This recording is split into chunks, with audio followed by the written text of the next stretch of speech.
Hello, welcome to the Pepper Cooking ചാനലിലേക്ക് എല്ലാവർക്കും സ്വാഗതം. എല്ലാവർക്കും സുഖമാണല്ലോ അല്ലേ? അപ്പോൾ ഇവിടെ ഞങ്ങൾക്ക് എല്ലാവർക്കും സുഖം തന്നെയാണ്. അപ്പോൾ നമ്മൾ ഇന്ന് വാചകം അടിച്ചുകൊണ്ടിരുന്ന കാര്യം നടക്കത്തില്ല. നമുക്കിന്ന് എന്താ നമ്മൾ ഉണ്ടാക്കാൻ പോകുന്നതെന്നല്ലേ? അപ്പോൾ ഇന്ന് നമ്മുടെ താരം ചക്കയാണ്. അപ്പോൾ ഈ ചക്ക കൊണ്ട് നമുക്ക് നല്ല ഒരു തോരൻ ഉണ്ടാക്കാം, അതായത് ഇടിച്ചക്ക തോരൻ. അപ്പോൾ അതെങ്ങനെയാണ് ഉണ്ടാക്കുന്നതെന്ന് നമുക്കൊന്ന് നോക്കാം. അപ്പോൾ അതിന് ആദ്യം എന്താ ചെയ്യേണ്ടത്? നമുക്ക് ചക്ക ഒന്ന് ഒരുക്കിയെടുക്കണമല്ലോ. അപ്പോൾ ചക്ക എങ്ങനെ ഒരുക്കുന്നതെന്ന് നമുക്ക് ആദ്യം കാണാം. അപ്പോൾ നമ്മൾ ചക്ക നന്നാക്കാൻ തുടങ്ങുന്നതിന് മുമ്പ് ഇവിടെ ഒരു പാത്രത്തിൽ ഞാൻ കുറച്ച് ഓയിൽ എടുത്ത് വെച്ചിട്ടുണ്ട്. അപ്പോൾ ഇത് നമ്മുടെ ആദ്യം കത്തിയിലൊക്കെ നന്നായിട്ടൊന്ന് തേച്ച് കൊടുക്കണം. കത്തിയിലും നമ്മുടെ കയ്യിലും ഒക്കെ തേച്ച് കൊടുക്കണം. ചക്കയാ, പിഞ്ച് ചക്കയാണ്, അപ്പോൾ അതിന് കറയുണ്ടാവും. അപ്പോൾ ആ കറയൊക്കെ നമ്മുടെ കയ്യിലും ഒക്കെ പറ്റും. അപ്പോൾ ആദ്യം നമ്മുടെ കയ്യിലൊക്കെ ഇച്ചിരി വെളിച്ചെണ്ണ തേച്ചതിന് ശേഷം നമുക്ക് ചക്കയിലോട്ട് വെക്കാം. ഇതിപ്പോൾ ഇച്ചിരി വലിയ ചക്കയാണ്, നമുക്ക് ഇത്രയും ചക്കയുടെ ആവശ്യമില്ല.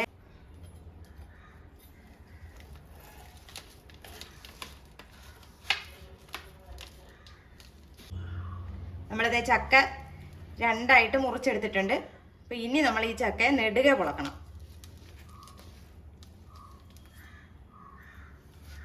അപ്പോൾ പിച്ചാത്തിയെ നന്നായിട്ട് എണ്ണ തേച്ചിട്ടുണ്ടാകണം.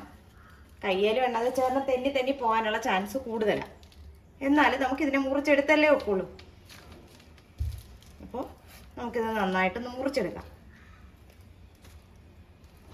നമ്മുടെ കയ്യിൽ നമുക്ക് പിടിക്കാൻ പറ്റണ്ടേ? ആ പരുവത്തിലേക്ക് നമുക്ക് മുറിച്ചെടുക്കാം. ഇങ്ങനെ നെടുക മുറിക്കാൻ പാടാണെങ്കിൽ ചെറിയ ചെറിയ വട്ട കഷ്ണങ്ങളായിട്ട് മുറിച്ച് നമുക്ക് എടുക്കാം.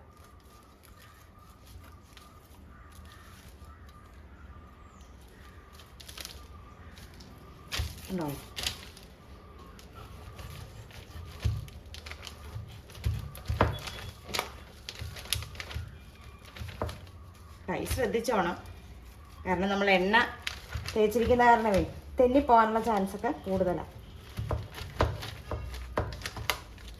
ഉണ്ടോ? നമ്മൾ രണ്ടായിട്ട് മുറിച്ചിട്ടുണ്ട്. ഇനി ഇതിനെ ചെറിയ ചെറിയ കഷ്ണങ്ങളാക്കിയിട്ട് നമുക്കെടുക്കാം. നമുക്കിതിൻ്റെ ആവശ്യമേ ഉള്ളൂ. നമ്മൾ ചക്കയൊക്കെ അതേ വെട്ടിക്കണ്ടിച്ച് ഇങ്ങനെ ഇട്ടിട്ടുണ്ട്. ഇതുപോലെ കഷ്ണങ്ങളാക്കി എടുത്തിട്ടുണ്ട്. ഞാൻ ഇതേലൊക്കെ എൻ്റെ കയ്യിൽ വെളിച്ചെണ്ണ തൂത്തിട്ട് ആ കറയൊക്കെ ഒന്ന് തൂത്തെടുക്കുവാണ്. ഇത് ഇച്ചിരി പണിയുള്ളതാണ്. അപ്പോൾ പിള്ളേർ ഒന്നും ഇതിന് മെനക്കെടത്തില്ല, കാരണം അവരുടെ കയ്യിലൊക്കെ കറയാകത്തില്ലേ. അത് കാരണം പ്രായമായവർക്കൊന്നും നിങ്ങളൊന്ന് വെട്ടിമുറിച്ച് കൊടുത്താൽ മതി, അവരവിടെ ഇരുന്ന് പൊളിച്ചൊക്കെ തന്നോളൂ. അവർക്ക് വെട്ടിയൊന്നും പൊളിച്ച് തരാനുള്ള ഇത് കാണത്തില്ലല്ലോ. നിങ്ങൾ അതൊക്കെ ഒന്ന് ചെയ്ത് കൊടുക്കാമെങ്കിൽ നമുക്ക് നല്ലൊരു തോരൻ അങ്ങ് കഴിക്കാം. പഴുത്ത് കഴിഞ്ഞാൽ ഒരുപാട് പേർക്കൊന്നും ചക്ക അധികം ഇഷ്ടമാവില്ല, കാരണം ഗ്യാസിൻ്റെ പ്രശ്നവും എല്ലാം പറഞ്ഞ് ആരും കഴിക്കില്ല. ഇവിടെ ഈ പറഞ്ഞ കണക്ക് എൻ്റെ മക്കളൊന്നും തൊടത്ത പോലും ഇല്ല ഈ ഒരു സാധനം.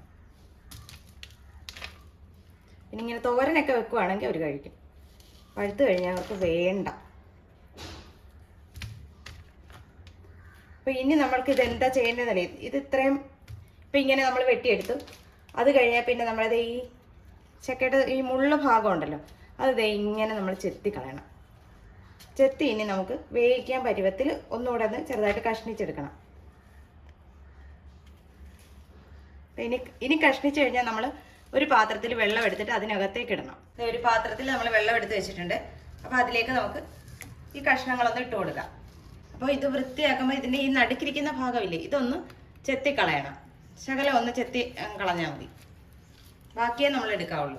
അപ്പോൾ നമ്മുടെ ചക്കയൊക്കെ കഷ്ണിച്ച് റെഡിയാക്കി കഴുകി കൊണ്ടുവന്ന് വെള്ളത്തിലിട്ടിട്ടുണ്ട്. അപ്പോൾ നമുക്ക് ഇത് ഇനി എന്താ ചെയ്യേണ്ടതെന്ന് വെച്ചാൽ അത് ചെറിയ ചെറിയ കഷ്ണങ്ങളാക്കി ഞാൻ എടുത്തിട്ടുണ്ട്. ഇത് നമുക്ക് കുക്കറിനകത്തോട്ട് ആക്കാം. അപ്പോൾ അതിന് വേണ്ടി ഞാനിവിടെ ഒരു കുക്കർ എടുത്ത് വെച്ചിട്ടുണ്ട്. അപ്പോൾ നമുക്ക് കുക്കറിനകത്തോട്ട് ഇതൊന്ന് ആക്കാം. കറയുണ്ടാവും ഞാൻ പറഞ്ഞല്ലോ, എണ്ണ തേച്ചാൽ മതി, പൊയ്ക്കോളും. അപ്പോൾ ഇതിനകത്ത് നമുക്കിനി ഇച്ചിരി വെള്ളം ഒഴിച്ച് ഇച്ചിരി ഉപ്പും ഇട്ട് നമുക്ക് വേഗം വയ്ക്കാം. ഇപ്പം നമ്മൾ ചക്ക കഷ്ണം മാത്രമേ ഇതിനകത്ത് ഇട്ടിട്ടുള്ളൂ. അതിനകത്തേക്ക് ആവശ്യമായ വെള്ളം ഒഴിച്ച് കൊടുക്കണം. ഇത്രയും കഷ്ണങ്ങളില്ലേ, അത് കാരണം നമുക്ക് 1 ടീസ്പൂൺ ഉപ്പിട്ട് കൊടുക്കാം. ഒരു ലേശം മഞ്ഞൾപ്പൊടി. ഇതിനകത്തോട്ട് നമുക്കൊരു ശകലം വെളിച്ചെണ്ണയും കൂടെ ഒഴിക്കണം, ഇല്ലെങ്കിൽ ഇതിൻ്റെ കറ ചിലപ്പോൾ കുക്കറിലൊക്കെ പിടിക്കാനായിട്ടുള്ള ചാൻസ് ഉണ്ട്. പേരിന് മാത്രം ചേർത്താൽ മതി വെളിച്ചെണ്ണ. നമ്മൾ കുക്കർ അടുപ്പത്തോട്ട് വെച്ചിട്ടുണ്ട്. അപ്പോൾ നന്നായിട്ടൊന്ന് ആവി വന്നിട്ട് നമുക്കതിന് ഫിസിലൊക്കെ ഇട്ട് കൊടുക്കണം. അപ്പോൾ ഫിസിലിട്ട് കൊടുത്തതിന് ശേഷം ഒരു നാല് ഫിസിലടിക്കണം എൻ്റെ കുക്കറിന്. അപ്പോൾ ഓരോരുത്തരുടെ കുക്കറിനെ ഡിപ്പെൻഡ് ചെയ്തിരിക്കും ആ ഫിസിലിൻ്റെ എണ്ണം എന്ന് പറയുന്നത്. ഇത് പിഞ്ച് ചക്ക ആയതുകൊണ്ട് 4 ഫിസിൽ മതിയാവും. കണ്ടോ നമ്മുടെ ചക്ക നന്നായിട്ട് വെന്ത് വന്നിട്ടുണ്ട്. ഇതിങ്ങനെ കൈ തൊടുമ്പോഴേ കണ്ടോ പൊടിഞ്ഞു പോവും. അപ്പോൾ 4 ഫിസിലിന് തന്നെയാണ് എനിക്കിത് ശരിയായത്. ഇളന്ന ചക്ക ആയതുകൊണ്ട് പെട്ടെന്ന് തന്നെ ആകും, വലിയ പാടൊന്നുമില്ല. ഇനി നമുക്കിതൊന്ന് ഉടച്ചെടുക്കണം. ഇച്ചിരി ഒന്ന് തണുത്തതിന് ശേഷം കൈവച്ച് ഉടയ്ക്കാവുന്നതേ ഉള്ളൂ. അതല്ലെങ്കിൽ നിങ്ങൾ മിക്സിയിലിട്ടൊന്ന് കറക്കിയാലും മതി. ഉപ്പ് തയ്യാറാക്കാനായിട്ട് അരമുറി തേങ്ങ ഞാനിവിടെ എടുത്ത് വെച്ചിട്ടുണ്ട്. അതുപോലെ തന്നെ 2 അല്ലി വെളുത്തുള്ളി. അതുപോലെ തന്നെ നമുക്ക് വേണ്ടതാണ് ഒരു 1/4 ടീസ്പൂൺ മഞ്ഞൾപ്പൊടി. നമ്മൾ ഇച്ചിരി മഞ്ഞൾപ്പൊടി അതിനകത്ത് ചേർത്താണ് വേവിച്ചത്, എന്നാലും നമുക്ക് ഇച്ചിരി മഞ്ഞൾപ്പൊടി വേണം.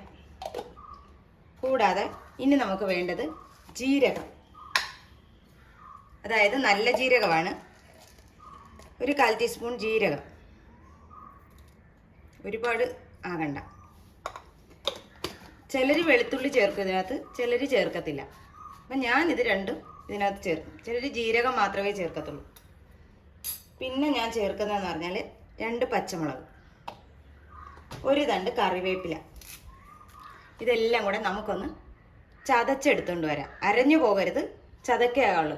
അതേസമയം നമ്മുടെ ചക്ക ഞാൻ ദേ ഇവിടെ ഒരു സ്പൂണ് വെച്ച് നന്നായിട്ട് ഉടച്ചു കൊണ്ടുവന്നിട്ടുണ്ട്. അതായത് മിക്സിയിലൊന്നും അടിക്കേണ്ടി വന്നില്ല, നന്നായിട്ട് നല്ല വെന്തത് കാരണം ഞാൻ സ്പൂൺ വെച്ച് ഇങ്ങനെ ചെയ്തപ്പോൾ തന്നെ ഇതിങ്ങനെ റെഡിയായി വന്നിട്ടുണ്ട്. അപ്പോൾ നമുക്കിത് മാറ്റി വയ്ക്കാം. പിന്നെ നമുക്ക് അരച്ചെടുത്തിട്ട് വരാം.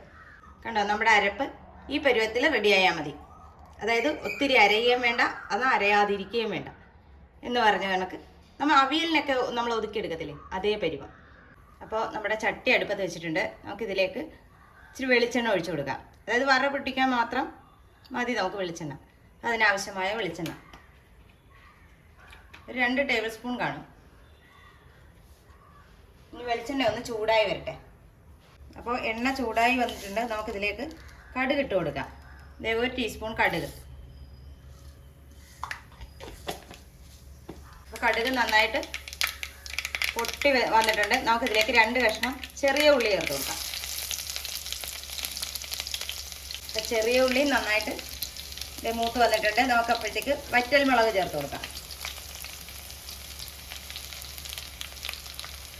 പിന്നെ വേണ്ടത് നമുക്ക് എത്രത്തോളം ചേർക്കാവോ അത്രത്തോളം കറിവേപ്പില. ഇതാണ് സംഭവം, ഇതിൻ്റെ ഹൈലൈറ്റ് എന്ന് പറയുന്നത് കറിവേപ്പില തന്നെയാണ്. വറവ് നന്നായിട്ട് മൂത്തിട്ടുണ്ട്. നമുക്കതിലേക്ക് നമ്മുടെ അരപ്പില്ലേ അത് ചേർത്ത് കൊടുക്കാം.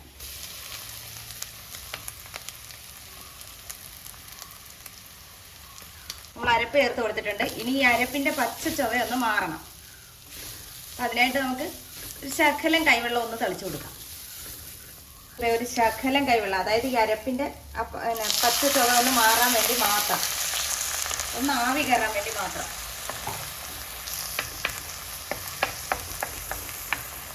നമ്മൾ ഒരു 1/4 ഗ്ലാസ്സിന് താഴെ വെള്ളം ഒഴിച്ചിട്ടുള്ളൂ. ഒരു കൈവെള്ളം എന്ന് പറയാം, 1/4 ഗ്ലാസ് ഒന്നും വേണ്ട. നമുക്കിത് തട്ടിപ്പൊത്തി വയ്ക്കാം. ഇവിടെ ആ നമ്മൾ തളിച്ച വെള്ളം എല്ലാം പറ്റി വന്നിട്ടുണ്ട്. അപ്പം നമുക്ക് ഈ അരപ്പിന് നമ്മൾ ഉപ്പ് ചേർത്തിട്ടില്ല. ചക്ക വേവിച്ചപ്പോൾ നമ്മൾ ഉപ്പ് ചേർത്തിട്ടുണ്ട്. അപ്പോൾ അത് അതിനാവശ്യമായ ഉപ്പേ ഉള്ളൂ. അപ്പോൾ നമുക്ക് ഈ അരപ്പിന് ഇച്ചിരി ഉപ്പ് വേണ്ടേ, അപ്പോൾ നമുക്ക് അരപ്പിന് ആവശ്യമായ ഉപ്പ് നമുക്ക് ഇട്ട് കൊടുക്കാം.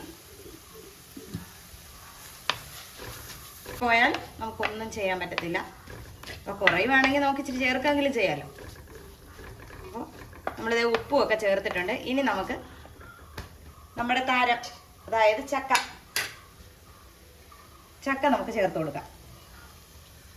കണ്ടോ നന്നായിട്ട് ഞാൻ ഉടച്ച് വെച്ചിട്ടുണ്ട്. ആ ഉടച്ചതാണ് ചേർക്കുന്നത്. ഇനി ഉടയ്ക്കാൻ പാടാണെങ്കിൽ ഞാൻ നേരത്തെ പറഞ്ഞ പോലെ മിക്സിയിലിട്ട് ഒരു കറക്കിയാലും മതി.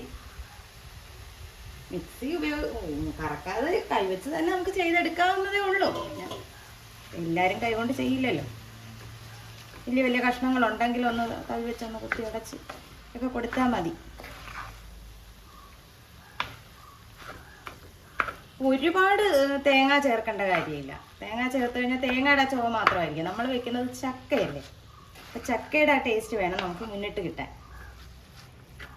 അപ്പോൾ ഇനി ഇത് നമ്മൾ ചക്കയൊക്കെ ചേർത്ത് അരപ്പുമൊക്കെ ആയിട്ട് നന്നായിട്ട് മിക്സാക്കി കൊടുത്തിട്ടുണ്ട്. ഇനി ഒരാവി ഇവരെല്ലാവരും കൂടെ ഇരുന്നൊന്ന് കൊള്ളട്ടെ, അതല്ലേ അതിൻ്റെ ശരി. അപ്പോൾ നമുക്കിതും വീണ്ടും തട്ടിപ്പൊത്തി വയ്ക്കാം. അപ്പോൾ ദേ നമ്മുടെ തോരൻ റെഡി ആയിട്ടുണ്ട്. അപ്പോൾ നമ്മൾ ഇടയ്ക്കിടയ്ക്ക് ഇളക്കി കൊടുക്കുന്നുണ്ടായിരുന്നു. അപ്പോൾ അതുപോലെ ഇടയ്ക്കിടയ്ക്ക് ഇളക്കി കൊടുക്കണം, തോരനല്ലേ അടിക്ക് പിടിക്കാനുള്ള ചാൻസ് കൂടുതലാണ്. അപ്പോൾ നമ്മളിത് നന്നായിട്ട് ഇളക്കി യോജിച്ചിട്ടുണ്ട്. നമ്മുടെ തോരൻ റെഡി ആയിട്ടുണ്ട്. നമുക്കൊന്ന് ഉപ്പ് നോക്കാം.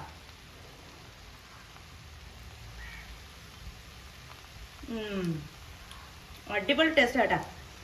ഇതിൻ്റെ ടേസ്റ്റ് എന്താണെന്ന് നമുക്ക് ചില കാര്യങ്ങളൊന്നും പറഞ്ഞറിയിക്കാൻ പറ്റത്തില്ലല്ലോ. എന്താ അതിൻ്റെ ടേസ്റ്റാണ്, അടിപൊളി. അപ്പോൾ അസാധ്യ ടേസ്റ്റ് കേട്ടോ.